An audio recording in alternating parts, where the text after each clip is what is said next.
Hello everyone, मेरा नाम है Naresh Sharma. Welcome to Manu law classes. आज हम डिस्कस करने वाले हैं आपके साथ में बजट। जो रिसेंटली बजट अभी रिलीज हुआ था, जो कि इंटरिम बजट था, नॉर्मल बजट नहीं था। अब यहाँ से क्वेश्चन कैसे कैसे बनते हैं आपके एग्जाम्स के लिए। अभी आपका CUET PG का एग्जाम आ रहा है या और भी बहुत सारे एग्जाम्स आ रहे हैं, वहां से जो बेसिक से कुछ क्वेश्चंस बनते हैं बजट से, उसके कॉन्स्टिट्यूशनल एस्पेक्ट, बजट के हिस्टोरिकल एस्पेक्ट, क्या उसकी टेक्निकलिटीज होती हैं, और उसमें नया बजट में क्या रहा, बजट में प्रीवियस में क्या चीजें रही, कैसे वहां से क्वेश्चंस फ्रेम हो सकते हैं, क्या क्या आपसे पूछा जा सकता है। उन सब को ध्यान में रखते हुए ये एक वीडियो सेशन हम आपके साथ में लेकर के आए हैं, और यहाँ से आपको बहुत सारी हेल्प मिल जाएगी आपको क्वेश्चंस को सॉल्व करने में।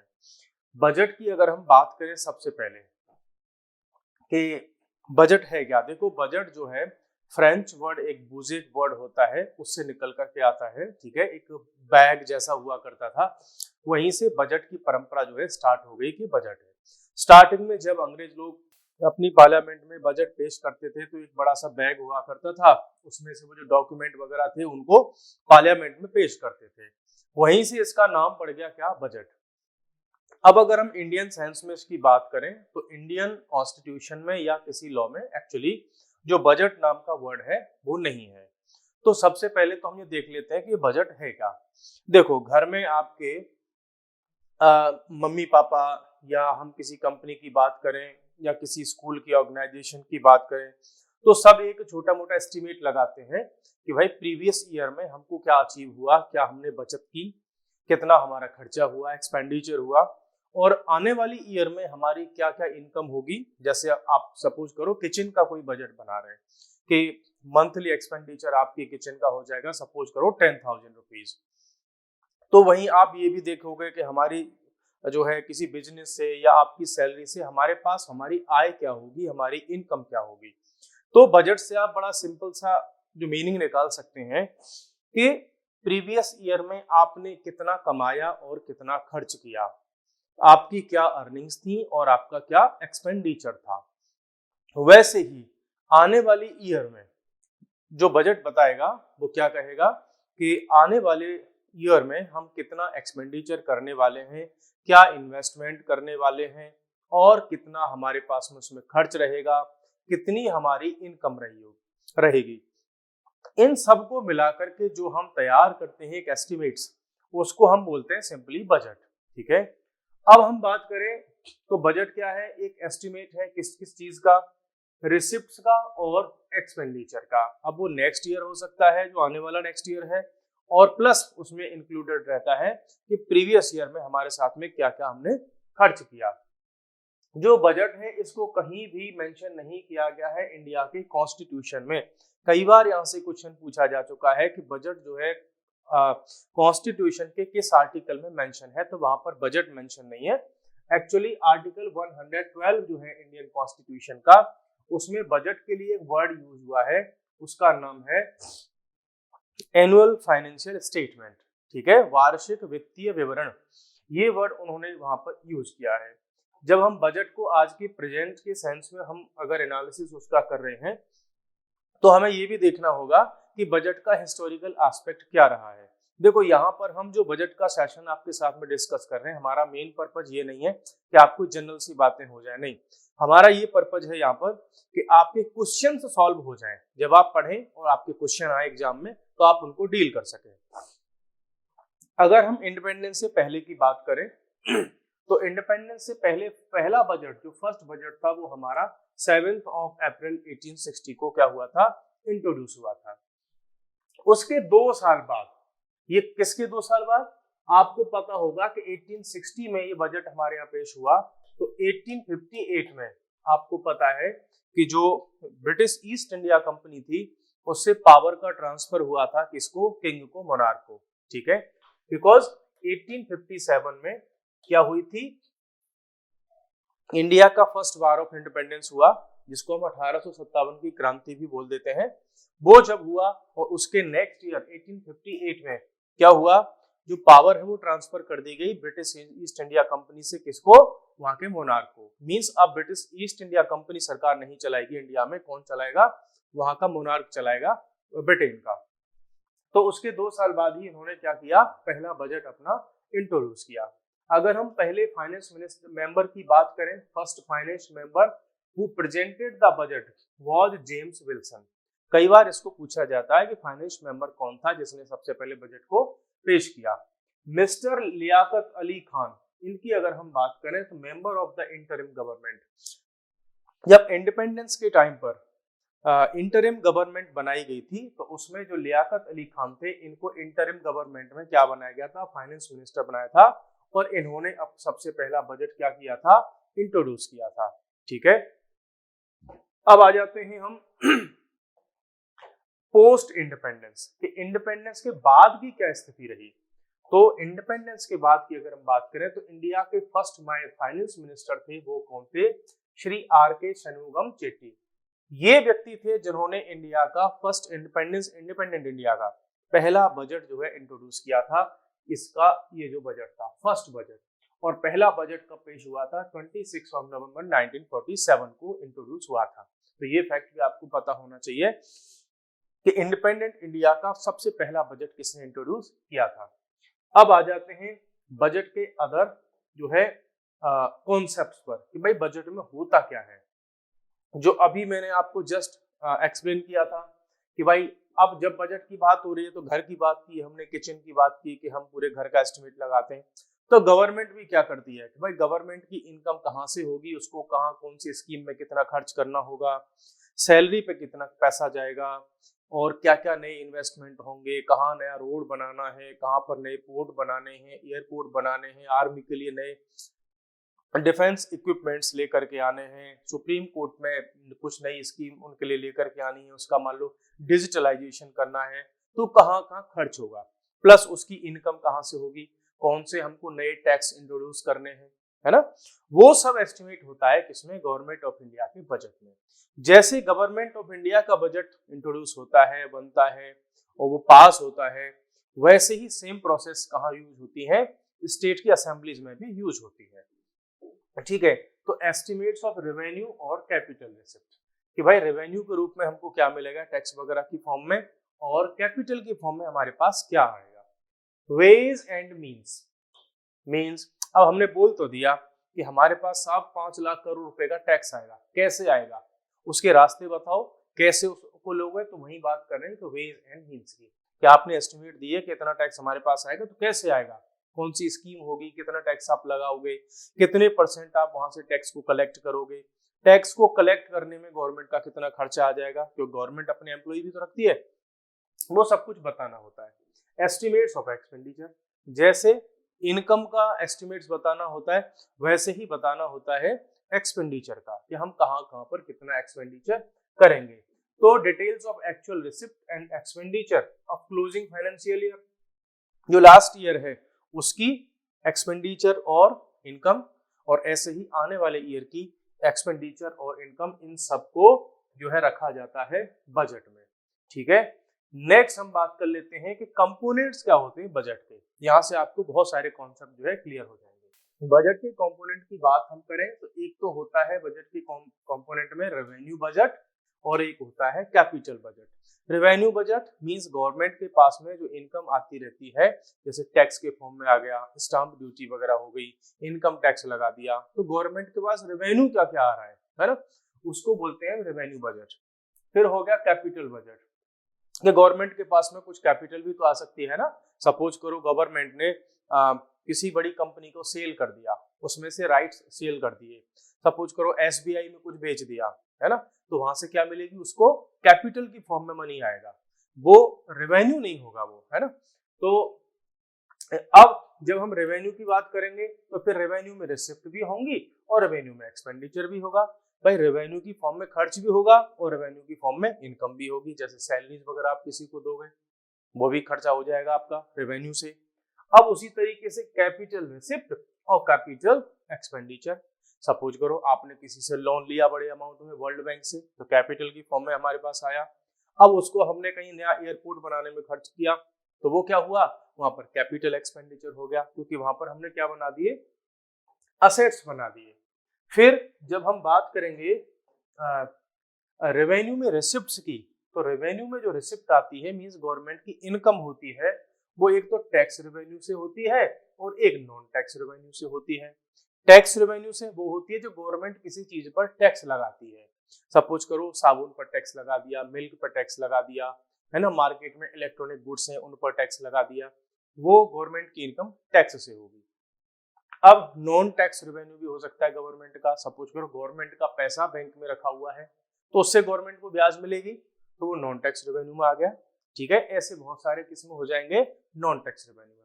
अब जो टैक्स रेवेन्यू होता है वो दो तरह का होता है, डायरेक्ट टैक्स और इनडायरेक्ट टैक्स। डायरेक्ट टैक्स जैसे आपकी प्रॉपर्टी पर टैक्स लगाया कि भाई म्युनिसिपल कॉर्पोरेशन आपसे टैक्स लेगी, आपसे हाउस का। ठीक, दूसरा इनकम टैक्स लगा दिया आपके ऊपर कि जिस व्यक्ति की आय इतने रुपए से ऊपर होगी उसको टैक्स देना होगा एनुअली इतने रुपए, तो वो डायरेक्ट टैक्स हो गया। मींस डायरेक्ट टैक्स को आप किसी और पर जो है ट्रांसफर नहीं कर सकते, लेकिन इनडायरेक्ट टैक्स जो होता है वो क्या कर दिया जाता है, वो ट्रांसफर हो जाता है। तो गवर्नमेंट भी बचती है बहुत ज्यादा इनडायरेक्ट टैक्स लगाने से। क्यों? क्योंकि इनडायरेक्ट टैक्स जितने ज्यादा लगाएंगे अल्टीमेटली आम आदमी के ऊपर उसका खर्चा बढ़ेगा। कैसे? सपोज करो अभी आपके पास में जो नहाने का साबुन वगैरह है उस पर अगर सपोज करो कि 18% का टैक्स लग रहा है, मैन्युफैक्चरिंग पर के समय पर इन्होंने लगा दिया। अब इसको बढ़ा करके गवर्नमेंट कर दे 25%। ठीक है, तो क्या सोच रहे हो कि जो मैन्युफैक्चरर्स हैं, जो सेल करने वाले हैं, वो अपनी जेब से भरेंगे इसके बीच का 7%? कोई अपनी जेब से नहीं भरने वाला इसको। वो क्या करेंगे, मान लो ये जो सोप पहले 50 रुपीज का था वो उसको बढ़ा करके 75 रुपीज में बेचना स्टार्ट कर देंगे। तो देना किसको है? क्लाइंट को देना है, कस्टमर को देना है, अल्टीमेटली हमारी आपकी ही जेब से जाएगा। इसीलिए इसको कहते हैं हम इनडायरेक्ट टैक्स, जो हमेशा किसी दूसरे पर ट्रांसफर कर दिया जाता है। चलिए और आगे आ जाते हैं अपन कि रेवेन्यू के बजट में जो हम बात कर रहे थे कि रेवेन्यू बजट में क्या क्या होता है। देखो रेवेन्यू बजट में क्या क्या हमारे पास में होगा कि ऐसी रेवेन्यू की रिसिप्ट होंगी which do not have a direct impact on assets and liabilities। Revenue वो जो गवर्नमेंट की ना तो असेट्स पर इम्पैक्ट डालता है डायरेक्टली और ना ही उसकी लायबिलिटीज पर। मींस भाई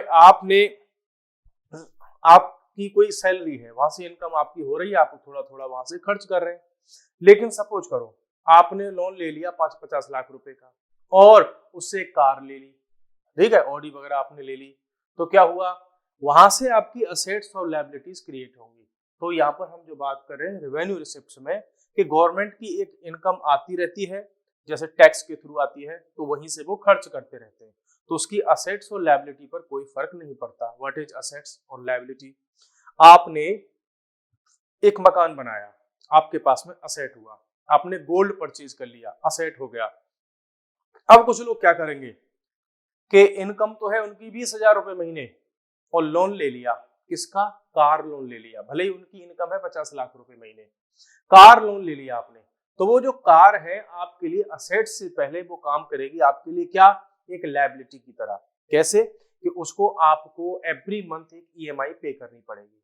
ठीक है, तो वो हो गई आपकी लायबिलिटी। जब भी आप लोन लेते हैं, आपने 20 लाख रुपए का लोन लिया, आपके ऊपर लायबिलिटी बन गई। आपने उस 20 लाख रुपए से गोल्ड परचेज कर लिया, कोई बिजनेस खड़ा कर लिया आपने, वो आपका असेट हो गया, आपकी संपत्ति हो गई। लेकिन उसको आपने अपने शौक मौज के लिए, लग्जरी के लिए खर्च कर दिया, वो आपके लिए एक लायबिलिटी हो गई। ठीक है, चलिए रेवेन्यू तो जो इनकम भी होगी रेवेन्यू में, रिसिप्ट्स भी होंगी। रिसिप्ट का मतलब आय और एक्सपेंडिचर, तो वैसे ही रेवेन्यू में एक्सपेंडिचर भी होता है। अब वैसे ही कैपिटल, तो कैपिटल में अभी जो बताया आपको कि बड़ा गवर्नमेंट ने कोई प्रोजेक्ट था, वो सक्सेसफुल रहा, वहां से गवर्नमेंट को 20-25 लाख करोड़ रुपए मिल गए, ठीक है, एक बड़े मुश्त में अमाउंट में, कैपिटल हो गया। या गवर्नमेंट ने वर्ल्ड बैंक से लोन ले लिया और वहां पर जो है वो एक प्रोजेक्ट बना दिया, तो वर्ल्ड बैंक की तरफ तो गवर्नमेंट की क्या हो गई? लायबिलिटीज हो गई। लेकिन हमने उस लायबिलिटी से क्या कर लिया कि कोई पोर्ट बना दिया, स्कूल्स बना दिए, हॉस्पिटल्स बना दिए, वो हमारे पास क्या हो गए? वो हो गए हमारे पास में असेट्स। तो कैपिटल की फॉर्म में बड़े बड़े अमाउंट में इनको जो है रिसीव किया जाता है और खर्च किया जाता है। मेजर बजट डॉक्यूमेंट्स, यहाँ से कई बार क्वेश्चन आते हैं कि बजट के डॉक्यूमेंट्स क्या क्या होते हैं। Annual financial statement under article 112। इस आर्टिकल को याद कर लेना, बार बार पूछा जाता है। नेक्स्ट हमारे पास में है कि डिमांड फॉर ग्रांट्स। ये किसमें है? अंडर आर्टिकल 113 में। तो जो डिमांड की जाती है पैसा लेने के लिए, उसको बोलते हैं हम demand for grant. Money bill, इसकी डेफिनेशन बहुत बार पूछी जाती है, ये आती है आर्टिकल 110 में। इसको रट लेना बहुत अच्छे से। फिर यहाँ पर गवर्नमेंट की एक फिस्कल पॉलिसी भी देता है गवर्नमेंट कि भाई मैक्रो लेवल पर, नेशनल लेवल, बड़े लेवल पर हम क्या करने वाले हैं, और मीडियम टर्म के लेवल पर हम क्या करने वाले हैं। मींस बड़े लेवल पर लॉन्ग टर्म में, मीडियम मींस मीडियम लेवल पर, और छोटे पीरियड के लिए, कम पीरियड के लिए, टाइम के लिए। ठीक है, वो वाली चीजें भी इनको बतानी होती हैं। अब बजट से लेकर के कई बार यहाँ से कुछ आर्टिकल्स पूछ लिए जाते हैं यूपीएससी में, पीसीएस वगैरह में, सीडीएस में, सीयूईटी में, या बहुत सारे एग्जाम्स में। ये मेन आर्टिकल्स हैं जो बजट और इससे रिलेटेड हैं, और यहाँ से आपको पूछे जाते हैं। तो आर्टिकल 109 ये किसके बारे में बात करता है? ये बात कर रहा है special procedure in respect of money bills, कि जो मनी बिल होंगे उनको पास करने के कुछ स्पेशल प्रोसीजर होंगे। प्रोसीजर की बात करता है 9।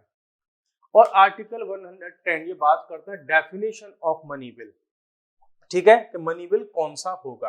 अब मनी बिल को डिफाइन कौन करता है, किसके पास पावर होती है? तो ये लोकसभा के स्पीकर के पास पावर होती है। वो डिफाइन करता है कि कोई भी बिल मनी बिल है या नहीं है। वैसे ही स्टेट की लेजिस्लेटिव असेंबली में वहां का स्पीकर डिफाइन करता है कि कोई भी बिल मनी बिल है या नहीं है। आर्टिकल 112 अभी बताया था, 13 अभी बताया था, procedure in parliament with respect to estimates. Article 114 appropriation bill, तो पैसा कैसे निकालोगे आप। आर्टिकल 115 सप्लीमेंट्री, एडिशनल और एक्सेस ग्रांट्स, मींस जैसे जैसे गवर्नमेंट को जरूरत होगी पैसे की, उसके हिसाब से उसको पैसा कैसे मिलेगा। फिर हो गया 16 vote on account, vote of credit and exceptional grant, कि गवर्नमेंट को पैसे की जरूरत है और बिल में अभी उसमें है नहीं, या अचानक से जरूरत पड़ गई, ऐसी सिचुएशन को डील करने के लिए आर्टिकल 100 जो है 16 117 special provisions as to financial bills. जो फाइनेंशियल बिल्स होते हैं उसके रिगार्डिंग में क्या कुछ स्पेशल प्रोविजंस की बात करता है। 150 form of accounts of union and state, कि गवर्नमेंट जो होंगी, गवर्नमेंट ऑफ इंडिया और स्टेट की गवर्नमेंट, इनके अकाउंट्स के कैसे फॉर्म होंगे, कैसे ये मींस तैयार किए जाएंगे। ठीक है, वो सब। आर्टिकल 115 कि भैया इन सब की क्या होगी, जो फॉर्म अकाउंट की बुक्स रख रहे हैं, अपना लेखा जोखा रख रहे हैं, कितना आया कितना गया, है ना, आप घर पे डायरी में लिख लेते हैं ना, तो वैसे ही ये भी लिखते हैं, तो उसका ऑडिट भी होगा कि भाई इसमें बीच में से ऐसा तो नहीं कि किसी ने घोटाला कर दिया और सारा का सारा पैसा बीच में खा गए। Article 265 taxes not be imposed except by authority of law, ये बहुत ही पॉपुलर आर्टिकल है, बहुत पूछा गया है। ये आर्टिकल ये कहता है कि भैया किसी पर भी टैक्स बिना लॉ के नहीं लगाया जाएगा, कि कल को कोई विधायक आपके सामने आकर के बोले लो मैं ये टैक्स लगा दे रहा हूँ अपनी मनमर्जी से, कोई आईएएस कलेक्टर हो, कोई आईएफएस हो, अचानक से आए और बोल दे कि साहब कल से आप पर ये टैक्स लगाया जाएगा, नहीं, ऐसे नहीं हो सकता। नया टैक्स जब भी कोई लगाया जाता है, कम किया जाता है, बढ़ाया जाता है, तो वो लॉ के अकॉर्डिंग होना चाहिए। ठीक है, ये कहता है आर्टिकल 265। 266 क्या कह रहा है, consolidated funds and public accounts of India end of the states, के गवर्नमेंट ऑफ इंडिया के और स्टेट्स के जो कंसोलिडेटेड फंड के जो अकाउंट होते हैं वो कैसे होंगे, उनके बारे में बात करता है। 267 बहुत पॉपुलर आर्टिकल है, ये बात करता है कंटिंजेंसी फंड, इमरजेंसी फंड आप रखते हैं ना बैंक के अकाउंट में, 2-4-5 लाख रुपए डाल करके रखते हैं कि कभी इमरजेंसी हो जाएगी तो हम इसको यूज कर लेंगे, वैसा ही है 267। 275 grants from the union to certain states, central government बहुत सारे स्टेट्स को पैसा ट्रांसफर करती है, ये उसकी बात कर रहा है। 280 आपको पता ही है कि फाइनेंस कमीशन की बात कर रहा है। फाइनेंस कमीशन अभी रिसेंटली अपॉइंट हुआ है, क्या आप मुझे बता सकते हैं कि अभी जो लेटेस्ट फाइनेंस कमीशन है इसका नंबर क्या है और इसके नए चेयरमैन कौन है, आप बताइए कमेंट्स में। 281 recommendations of the finance commission, जब फाइनेंस कमीशन बनाया जाता है, स्टडी करता है, ये जो है अपनी रिपोर्ट देता है, रिकमेंडेशन देता है कि सेंट्रल गवर्नमेंट इतना पैसा स्टेट्स को दे दे, एग्रीकल्चर पे इतना खर्च करो, लॉ पे इतना खर्च करो, वो सब बताता है। और मोस्टली इसका काम ये होता है कि फाइनेंस कमीशन का स्टेट्स और सेंटर के बीच में टैक्स का कैसे डिवीजन होगा, ये मेन काम है इसका। 292 borrowing by the government of India, government कहां से कितने बोरोइंग कर सकती है, किससे उधार ले सकती है, उस सब की बात करता है आर्टिकल 292। चलिए नेक्स्ट हम बढ़ जाते हैं बजट इन पार्लियामेंट। अब देखो बजट पहले तैयार होता है, नीचे जिला डिस्ट्रिक्ट लेवल से ऊपर से बन करके आता है ऊपर तक, सब अपनी अपनी डिमांड बता करके भेजते हैं और फिर वो जा करके इकट्ठा होता है एक जगह पे जा करके, ठीक है। तो जो सेंट्रल गवर्नमेंट है उसके सारे नीचे से लेकर के ऊपर तक के ऑफिसर्स वगैरह सब बना करके अपनी अपनी भेजते हैं, उस सबको फिर एक जगह कर लिया जाता है कि इतना खर्च हो सकता है और इतना एक्सपेंडिचर हो सकता है, ठीक है। तो प्रिपरेशन ऑफ बजट, सबसे पहले बजट का प्रिपरेशन की जाएगी और वो फाइनेंस मिनिस्ट्री की जो बजट डिवीजन होती है उसके अंदर ये सारा काम होता है। Budget is prepared on cash basis पर डेवलप किया जाता है उसको, भाई कितना आएगा कितना जाएगा उसके बेसिस पर। फिर उसको क्या किया जाता है, उस बजट को प्रेजेंट किया जाता है पार्लियामेंट के अंदर में। प्रेसिडेंट क्या करवाते हैं, उस बजट को वहां पर पेश करने के लिए बोलते हैं, वो करवाते हैं उसको इंट्रोड्यूस। जब बजट जो है वहां पर इंट्रोड्यूस हो जाता है तो भैया फिर उस पर क्या होगा, डिस्कशन होगा। जो अपोजिशन वाले हैं या सपोर्ट वाले हैं तो पूछेंगे इतना पैसा क्यों खर्च करना चाह रहे हो, कहाँ खर्च करना चाह रहे हो, इतना क्यों कर रहे हो, यहाँ पे ये फ्लाईओवर क्यों बना रहे हो, है ना, डीजल पे इतना टैक्स क्यों लगा रहे हो, इतना कम क्यों लगा रहे हो, ये सब बातों पर डिस्कशन होता है। Scrutiny by the departmental committee. अब ये जो एक्सपर्ट्स लोग जो होते हैं वो बजट उनको भेज दिया जाता है, वो फिर क्या करते हैं उसकी बहुत गहराई से जांच करते हैं कि इस बजट में क्या झोल है ना, वो सब। फिर वोटिंग ऑन, जब यहाँ से ये वापस होकर के इनके पास में पहुंच जाता है, voting on demand for grant, जो गवर्नमेंट पैसा मांगती है ना एग्जीक्यूटिव, तो उन पर फिर वोटिंग होती है। फिर पासिंग ऑफ अप्रोप्रिएशन बिल, फिर वहां से अप्रोप्रिएशन बिल आता है, वो पास हो जाता है और फाइनली फिर जो फाइनेंस बिल होता है वो पास हो जाता है, गवर्नमेंट को खर्च करने के लिए पैसा मिल जाता है। ये बेसिक सी एक प्रोसेस है, इस प्रोसेस के थ्रू पूरा का पूरा बजट क्या हो जाता है, अपने एंड रिजल्ट तक पहुंच जाता है। देखो यहाँ पर हम उसको उस डिटेल में डिस्कस नहीं कर रहे हैं कि एक एक प्रोसेस पर हम आपसे बात करें, यहाँ पर एक जनरल बात हो रही है, एक जनरल आइडिया की बात हो रही है, ठीक है। चलिए चेंजेस, एक सेकेंड, चेंजेस इंट्रोडक्शन इन 2017। यहाँ से कई बार क्वेश्चन आते हैं कि 2017 में गवर्नमेंट ऑफ इंडिया ने अपने बजट में चेंज कर दिया कि अब बजट 1 फरवरी को होता है, जबकि पहले फरवरी के लास्ट वर्किंग डे को बजट पेश किया जाता था, अब उसको कर दिया है 1 फरवरी को 2017 में। 2017 में ये काम और हुआ, रेलवे का बजट और जनरल बजट दोनों को मिक्स कर दिया गया। पहले रेलवे का बजट अलग से पेश होता था, है ना, और जनरल बजट अलग से आता था, दोनों को भैया मिक्स कर दिया। डूइंग अवे विद प्लान और नॉन प्लान एक्सपेंडिचर, पहले नॉन प्लान इतना एक्सपेंडिचर है, प्लान एक्सपेंडिचर इतना है, वो अलग अलग बताया जाता था बजट के डॉक्यूमेंट्स में, उसको खत्म कर दिया, ठीक है। चलिए आगे बढ़ जाते हैं। 2017 में हुआ ये सब कुछ, ठीक है। अब बजट का एक टाइप भी होते हैं, क्या, बैलेंस बजट, भाई इनकम और एक्सपेंडिचर लगभग बैलेंस में है। सरप्लस बजट मींस गवर्नमेंट के पास पैसा ज्यादा आ रहा है और खर्च कम कर रही है। डेफिसिट बजट, गवर्नमेंट के पास पैसा कम आ रहा है, खर्च ज्यादा हो रहा है, तो डेफिसिट मींस घाटे का बजट। ये बजट की यहाँ पर ये डेफिनेशन की यहाँ पे बात हुई है। अदर टाइप्स ऑफ बजट क्या क्या हो सकते हैं, ये बजट के और टाइप है कि जीरो बेस्ड बजटिंग, ये एक मेथड होता है बजटिंग का। इसमें क्या होता है, which all expenses are evaluated each time a budget is made and expenses must be justified for each period. जब जब आप बजट पेश करोगे आपको सब बताना पड़ेगा, कैसे कि भैया आपने पिछली स्कीम में इसके लिए इतना पैसा लिया था, क्या क्या काम हुआ, कहाँ तक प्रोग्रेस पहुंची, वो सब बताना पड़ेगा, कितना फंड खर्च हुआ, कितना आपके पास में बचा है, जीरो से स्टार्ट होगा। आउटकम बजट, ये ऐसा बजट जो फोकस करेगा कि केवल पैसा खर्च करने से मतलब नहीं है, आपने फ्लाईओवर के लिए पैसा इतना लिया था, उसका रिजल्ट क्या निकला, उस फ्लाईओवर से जनता को फायदा हुआ कि नहीं हुआ, वो फ्लाईओवर टाइम पे बना कि नहीं बना, उसकी क्वालिटी कैसी थी, कितने साल वो चलेगा, दैट इज आउटकम बजट। फिर होता है आपके पास में gender budgeting. Gender means budget में पैसा खर्च करने के लिए एक पॉइंट ऑफ व्यू रखा जाता है कि जो दूसरे जेंडर हैं, जो पिछड़ गए हैं, उनके लिए भी पैसा अलग से कुछ खर्च कर रहे हैं कि नहीं, जैसे विमेन एम्पावरमेंट हो गया, थर्ड जेंडर के लोग हो गए उनके लिए, है ना, जो किन्नर वगैरह होते हैं वो भी हो गए, विमेन हो गई, उनके लिए स्पेशली आप क्या कर रहे हो, वो सब इसमें देखा जाता है। अब आ जाते हैं इंटरिम बजट 2024-25। देखो इंटरिम बजट हम इसको इसलिए बोल रहे हैं और ये इसलिए छोटा भी है, इसलिए वीडियो भी हमारा छोटा रहेगा, बिकॉज नॉर्मली क्या होता है कि एक बजट आता है पूरे साल के लिए, ये इंटरिम बजट है। क्यों? क्योंकि अभी आने वाले 1-2 महीने में क्या होंगे, इलेक्शन, तो ये वाली गवर्नमेंट हट जाएगी, नई गवर्नमेंट फॉर्म होगी, है ना। तो ये जो बजट बनाया गया है केवल उतने ही टाइम के लिए बनाया गया है कि इतने टाइम में गवर्नमेंट को जो पैसे की रिक्वायरमेंट है वो उसको मैनेज कर सके, इसीलिए हम इसको क्या बोल रहे हैं, इंटरिम बजट। इसीलिए इसमें बहुत कम होती हैं चीजें जिनको डिस्कस करना होता है, कोई बड़ी मेजर स्कीम हो या ऐसा कुछ हो, बस उन्हीं को हम डिस्कस करते हैं, बहुत ज्यादा लर्न करने की इसमें से रिक्वायरमेंट नहीं होती। ठीक है, तो ये हो गया आपका जो है इंटरिम बजट। बजट के हाईलाइट अब हम देख लेते हैं, इसके जो इंटरिम बजट है उसके क्या क्या हाईलाइट है। कि इस बार इनका मंत्र रहा कि सबका साथ, सबका विकास एंड सबका विश्वास।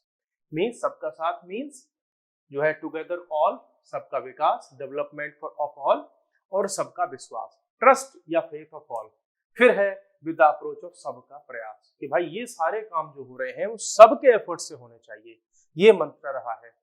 अब जब बजट पेश होता है उसको दो पार्ट में डिवाइड कर सकते हैं कि नेशनल लेवल पर बड़े बड़े काम क्या किए, उसको हम बोल देते हैं क्या, कि मैक्रो इकोनॉमिक पार्ट क्या रहा नेशनल इंटरनेशनल लेवल का, वो एक लॉन्ग टर्म का, ठीक है। तो और दूसरा होता है एक माइक्रो लेवल का, कि उसमें डिटेल्स की बात है, छोटी छोटी स्कीम्स वगैरह पर भी बात होती है, that is micro economic part. हम बात कर लेते हैं मैक्रो इकोनॉमिक पार्ट की, क्या है ये। सोशल जस्टिस की अगर हम बात करें तो भाई सोसाइटी में जस्टिस के लिए गवर्नमेंट ने क्या किया, तो गवर्नमेंट ने फोकस किया है गरीब आदमी पर, कि भाई देश से क्या मिटनी चाहिए, जो पॉवर्टी है वो खत्म होनी चाहिए। चार चीजों पर फोकस किया है इन्होंने, चार टाइप के लोगों पर या कम्युनिटी में चार सेक्शंस जो है सोसाइटी के, उन पर फोकस किया है। गरीब पुअर पर, महिलाओं पर कि विमेन का डेवलपमेंट, युवा यूथ, और अन्नदाता अर्थात फार्मर। तो चार पॉइंट हैं इस बार के बजट में। गरीब पर फोकस किया गया है, महिलाओं पर फोकस किया गया है, युवा यूथ पर फोकस किया है, और फोकस किया है फार्मर्स पर। ठीक है, चार इनकी फोकस एरियाज हैं। अगर इसमें हम गरीब की बात करें तो गरीब कल्याण देश का कल्याण, मीन जब गरीब डेवलप होगा, उसका सब स्टेटस ठीक होगा, देश अपने आप डेवलप हो जाएगा। तो ये इनका मेन थीम रही है। अगर लास्ट पिछले टाइम की हम बात करें तो करीब 25 करोड़ पीपल को जो मल्टी डायमेंशनल पॉवर्टी थी उससे बाहर निकाल लिया गया है, और करीब जो पहले घोटाले होते थे, बीच में से पैसा खा जाते थे, ठीक है, तो अब वो बच गया किसकी वजह से, डायरेक्ट बेनिफिट ट्रांसफर के व्यक्ति के अकाउंट में डायरेक्ट पैसा भेज रहे हैं, बीच में 50 ऑफिसर्स और उन सबके बीच में से पैसा नहीं आ रहा है, तो उससे बचत हुई है करीब 2.7 लाख करोड़ की, तो बीच में से पैसा नहीं गया। पीएम जो है स्वनिधि से बहुत सारे लोगों को क्या मिला, रोजगार मिला उनको, जैसे कि 78 लाख जो स्ट्रीट वेंडर्स हैं, आप समझते होंगे कि पीएम स्वनिधि जो है एक स्कीम है जो पैसा देती है बिना कोलेटरल के, कि आप ठेल लगा करके अपना कुछ खड़ा करना चाहते हैं 10, 20, 50 हजार रुपए से, उसके लिए। पीएम जनमन योजना, जो ट्राइबल पीपल है, वल्नरेबल पीपल है, जो वल्नरेबल क्या बोलते हैं इनको, पर्टिकुलरली वल्नरेबल ट्राइबल ग्रुप, इनके लिए है ये योजना, उनका विशेष डेवलपमेंट किया जा रहा है किसके थ्रू, पीएम जनमन योजना के थ्रू। ठीक है, इसको ध्यान रखना, स्कीम्स के नाम कई बार पूछ लेते हैं कि ये योजना किस ऑब्जेक्टिव के लिए है। पीएम विश्वकर्मा योजना, जो इंडिया के आर्टिसंस हैं, जैसे मटका बनाने वाले, शूज का काम करने वाले, टेलर वाला काम करने वाले, कढ़ाई बुनाई वाले, पेंटिंग वाले, उन सब के लिए अलग से स्कीम चलाई पीएम विश्वकर्मा योजना। अब अन्नदाता की अगर हम बात करें, जो मीन्स फार्मर्स पर कैसे फोकस किया, तो पीएम किसान जो है किसान सम्मान योजना जो चलती है, उससे बहुत सारे फार्मर्स को पैसा दिया जाता है। इस बार 11.8 करोड़ फार्मर्स को उसमें से पैसा गया। आपको पता ही होगा कि जो है एक साल में लगभग 6000 के आसपास हर एक किसान को मिलता है पैसा। अंडर पीएम फसल बीमा योजना किया गया कि किसान की जो क्रॉप्स होती है उसका इंश्योरेंस करवाए गए। इलेक्ट्रॉनिक नेशनल एग्रीकल्चर मार्केट ई-नैम जिसको कहा गया, तो देश की जो एग्रीकल्चर मार्केट है, मंडी है, उनको आपस में कनेक्ट किया गया इलेक्ट्रॉनिक्स के थ्रू। ठीक है, फिर आपके पास में है मोमेंटम फॉर नारी शक्ति, तो हम बात कर रहे थे ना कि वुमेन एम्पावरमेंट के लिए क्या किया, तो उसमें मुद्रा योजना के थ्रू गवर्नमेंट ने बहुत सारी महिलाओं को 30 करोड़ जो मुद्रा योजना के लोन दिए गए महिलाओं को। ठीक है, और इसका रिजल्ट भी मींस अदर डायमेंशन में महिलाओं के लिए क्या अच्छा हुआ, तो पहले जो बच्चियां थी, गर्ल्स थी, उनका एजुकेशन में एनरोलमेंट में 28% का डेवलपमेंट हुआ, एक्स्ट्रा डेवलपमेंट हो गई। जो साइंसेस के कोर्स थे, है ना, उसमें ज्यादातर महिलाएं जाती नहीं है, जैसे इंजीनियरिंग हो गया, वो सब हो गया, तो उसके लिए गवर्नमेंट ने अलग से स्टेम कोर्सेज चलाए। उसमें भी क्या हुआ है कि गर्ल्स और वुमेन का रजिस्ट्रेशन 43% बढ़ गया। स्टेम कोर्सेज कौन से हो गए? साइंस, टेक्नोलॉजी, इंजीनियरिंग, मैथमेटिक्स, इनमें जो पहले महिला नहीं जाती थी इनमें भी बढ़ गया है। 43% का इंक्रीमेंट हुआ। और हम देखें over 70% houses under PM Awas Yojana, हम महिलाओं की बात करें ना, महिलाओं के लिए क्या हुआ है, तो जितने पीएम आवास जो योजना चली थी, है ना, उसमें 70% से ज्यादा घर महिलाओं के नाम पर है। प्लॉट उन्हीं के नाम पर है, जमीन और वो मकान उन्हीं के नाम पर है, पैसा उन्हीं के अकाउंट में गया। तो ये विमेन को हम आगे लेकर के आ रहे हैं कि भाई उनके प्रॉपर्टी के राइट्स उनको मिल जाए। फिर है युवा यूथ के लिए क्या किया भाई कि नेशनल एजुकेशन पॉलिसी 2020, उसमें हम ट्रांसफॉर्म कर रहे हैं पूरे सिलेबस को। पीएम श्री स्कीम लेकर के आए हम कि बहुत सारे स्कूल्स को सिलेक्ट करेंगे और उनका अपग्रेडेशन करेंगे, मॉडर्नाइज करेंगे उनको। स्किल इंडिया मिशन के थ्रू यूथ को बहुत सारी ट्रेनिंग दी गई, कंप्यूटर की ट्रेनिंग, आईटीआई वगैरह खुले गए उन सब के थ्रू। ठीक है, ये देखो स्किल डेवलपमेंट के लिए क्या किया हमने, बहुत सारे नए इंस्टीट्यूट खोले। कैसे? 7 नए आईआईटी बनाए गए, 16 आईआईआईटी बनाए गए, 7 नए आईआईएम बनाए गए हैं, 15 नए एम्स बना दिए गए हैं इंडिया में, 390 नई यूनिवर्सिटी बनाई गई। तो ये सब भी इसमें हुआ है। फिर पीएम मुद्रा योजना दी गई कि भाई अपना खुद का क्या करो, आप बिजनेस खड़े करो, नौकरी करने के लिए मत घूमो। फंड ऑफ फंड्स बनाया गया, है ना, startup India, startup credit guarantee, ये सब बनाई गई कि लोग आए और अपना कुछ बिजनेस खड़ा करें। ठीक है, यूथ एंड स्पोर्ट्स में भी बहुत सारा पैसा खर्च किया गया। इस बार जो है बहुत सारे लोग हैं जो अपने क्या बोलते हैं कुछ अवार्ड्स वगैरह भी लेकर के आए, जैसे एशियन गेम्स हो गया, वर्ल्ड जो चैंपियनशिप होती है जिसमें मैग्नस कार्लसन वगैरह को हरा दिया, प्रज्ञानंद जो था उसने। तो अच्छा स्पोर्ट्स में भी ठीक ठाक हुआ। आवास योजना की बात करें तो जो टारगेट था वो बहुत जल्दी अचीव होने वाला है और 2 करोड़ मोर हाउसेस फिर से बनाए जाएंगे। किसके लिए? पीएम हाउस योजना के थ्रू गरीब आदमी के लिए घर बनाने के लिए पैसा दिया जाएगा। दूसरी चीज नई क्या स्टार्ट की है उन्होंने, रूफ टॉप सोलराइजेशन, मुफ्त बिजली घर योजना बना रहे हैं। मीन्स सबके घर पर छत पर उनकी पर सोलर प्लांट लगा देंगे, सोलर पैनल लगा हुआ होगा, वहां से सनलाइट से बिजली बनेगी, आप अपने घर में यूज करेंगे, तो आपको गवर्नमेंट को बिल नहीं देना पड़ेगा। इसका भी खर्चा कौन सहन करेगा? गवर्नमेंट करेगा। दूसरा हमने हेल्थ के लिए आयुष्मान भारत लेकर के आए, तो आशा वर्कर हैं, आंगनबाड़ी वर्कर हैं, उनको अलग से इंश्योरेंस दे दिया हेल्थ का कि भाई आप इतना काम करते हो, बीमार वगैरह हो जाओगे तो पैसा गवर्नमेंट खर्च करेगी। एग्रीकल्चर और फूड प्रोसेसिंग के लिए बहुत अच्छे खासे इन्होंने काम किए हैं। ठीक है, नए नए एम्प्लॉयमेंट 10 लाख के आसपास में जो है एम्प्लॉयमेंट जनरेट हुआ। ठीक है, जो ये जो प्रधानमंत्री formalisation of micro food processing industry, जैसे कोई चिप्स बना रहा है, कोई भुने चने को जो किसी नए फ्लेवर में कन्वर्ट कर रहा है, नई कोल्ड ड्रिंक बना रहा है, उन सबको भी क्या किया गया है, बहुत ज्यादा प्रमोट किया गया है। ठीक है, ये हो गया। रिसर्च एंड डेवलपमेंट पर बहुत सारा फंड इन्होंने जो है कलेक्ट किया है। ठीक है, इंफ्रास्ट्रक्चर पर बहुत सारा पैसा उसमें खर्च हो रहा है। फिर बात करें हम रेलवे, बहुत सारे नए कॉरिडोर बना रहे हैं हम अलग से, जैसे कि एनर्जी, मिनरल और सीमेंट, उसके लिए अलग से रेलवे लाइन, तो उस पर ये वाली ट्रेन चलेंगी जो एनर्जी से रिलेटेड मान लो पेट्रोल डीजल लेके जा रही है, मिनरल्स कोयला वगैरह लेकर के जा रही है, सीमेंट लेकर के जा रही है, उसके लिए अलग से लाइन बनेगी, वो उन पर वही ट्रेन चलेगी। पोर्ट कनेक्टिविटी कॉरिडोर्स, ट्रेन को पोर्ट से कनेक्ट किया जाएगा, वो उन पर वही ट्रेन चलेंगी। हाई ट्रैफिक डेंसिटी कॉरिडोर्स, ऐसे कॉरिडोर जहां पर जो ट्रेन है वो बहुत ज्यादा चलती है, तो क्या होता है कि एक ट्रेन को निकालने के चक्कर में दूसरी को खड़ी रखते हैं, वो निकल जाती है, फिर वो स्टार्ट होती है दूसरी वाली, तो उसमें क्या करें, नई रेलवे लाइन बिछा रहे हैं। ठीक है, ये सब हुआ। 40,000 नॉर्मल रेल बोगीज हैं, जो नॉर्मल ट्रेन अभी इंडिया में चलती हैं, उन सबको कन्वर्ट किया जा रहा है किसमें, वंदे भारत स्टाइल में। मीन्स अच्छी बोगी होंगी, जो नॉर्मल वाली बोगी थी वो सब एकदम टकाटक हो जाएंगी। ठीक है, एविएशन सेक्टर में बहुत सारे नए एयरपोर्ट्स बनाए गए, नए बहुत सारे बन रहे हैं, है ना, वो सब नए एयरक्राफ्ट वगैरह।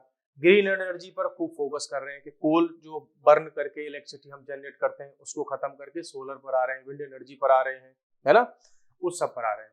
टूरिज्म सेक्टर में इंडिया ने बहुत अच्छा किया है, उसमें बहुत से नए नए एक्सपेरिमेंट्स हम कर रहे हैं, टूरिज्म को बढ़ावा दे रहे हैं। जैसे राम मंदिर बना दिया, वहां पर उसका कॉरिडोर जो है वाराणसी वगैरह में हो गया, ऐसे ही मथुरा वृंदावन में भी कॉरिडोर बन रहा है ना, बहुत सारे एरियाज को डेवलप कर रहे हैं। जम्मू कश्मीर में टूरिज्म के लिए बहुत अच्छा कुछ किया है, गुजरात में बहुत किया है, साउथ इंडिया में तो टूरिज्म को भी बढ़ा रहे हैं। इन्वेस्टमेंट के लिए एफडीआई जो आता है बाहर से, उसके लिए जो नॉर्म्स है बहुत ईजी कर दी गई कि आकर के लोग इन्वेस्ट कर सकें इंडिया में। स्टेट एंड विकसित भारत में हमने क्या क्या क्या दिया है कि भाई विकसित भारत करने के लिए बहुत सारी पॉलिसीज, रूल्स, लॉ, उन सबको हम रिफॉर्म कर रहे हैं कि मींस 2047 तक इंडिया को हम डेवलप्ड इंडिया में कन्वर्ट कर सकें। रिवाइज्ड एस्टिमेट्स, देखो ये जो पॉइंट्स होते हैं मैंने आपको इसलिए दिखाए हैं, ये सब आपको लर्न करने की रिक्वायरमेंट नहीं होती कि कितना टैक्स आया, कितना नहीं आया, कितने एस्टिमेट्स थे, वो सब आपको लर्न करने की रिक्वायरमेंट नहीं है, क्योंकि बहुत सारे फिगर होते हैं वो याद करने की आपको कोई जरूरत नहीं है।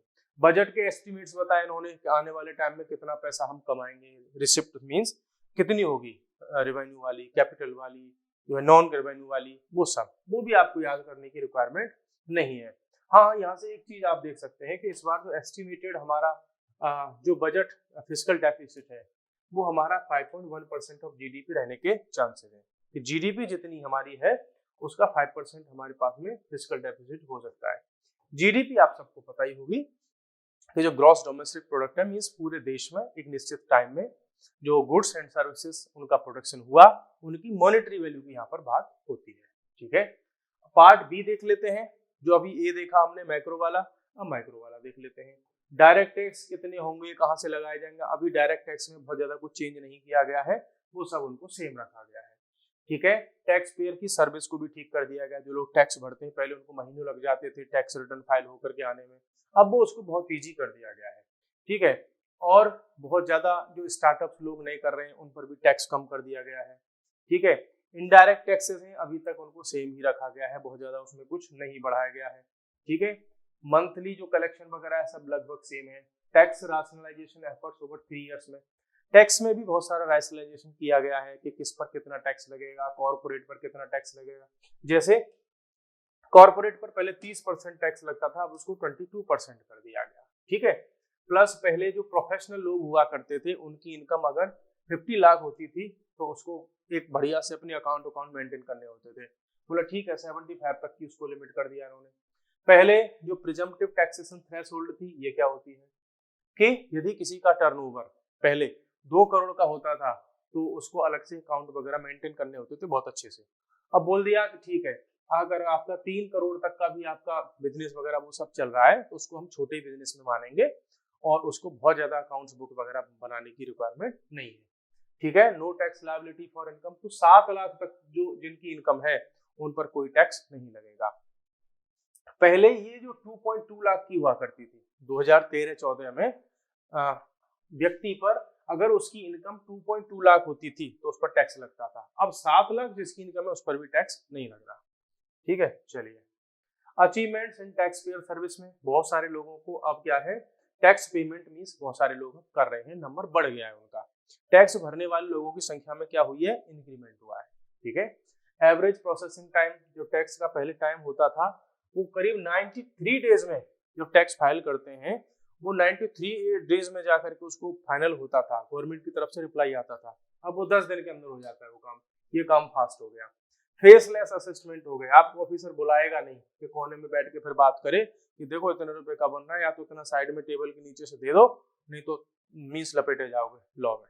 अब वो फेसलेस कर दिया, ऑनलाइन भरो, कोई पूछने वाला नहीं है आपसे कि कितना कैसे क्या हुआ, बस ठीक ठाक वो होना चाहिए। ठीक है, तो जो ह्यूमन इंटरवेंशन है उसको कम कर दिया गया है।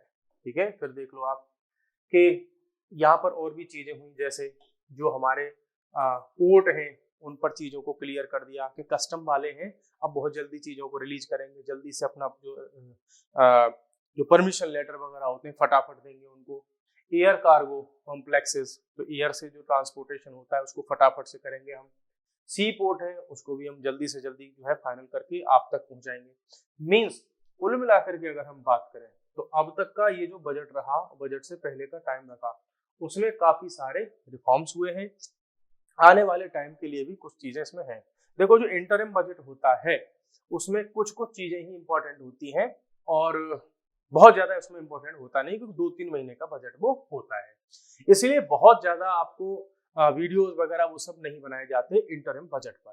ठीक है, तो बेसिक से क्वेश्चन मैंने आपको यहाँ पर इसका बैकग्राउंड क्या है, कैसे बजट बनता है, कौन से इंपॉर्टेंट आर्टिकल्स होते हैं, टैक्स क्या होता है, डायरेक्ट टैक्स क्या होता है, इनडायरेक्ट टैक्स क्या होता है, रेवेन्यू क्या होता है, कैपिटल क्या होता है, वो सब आपको मैंने बेसिक कॉन्सेप्ट बता दिए। बजट की हिस्ट्री भी आपको बता दी। यहाँ से 10-5 जो 20-25 टाइप के क्वेश्चन बनते हैं उनको आप बड़ी आसानी से सॉल्व कर ले जाओगे।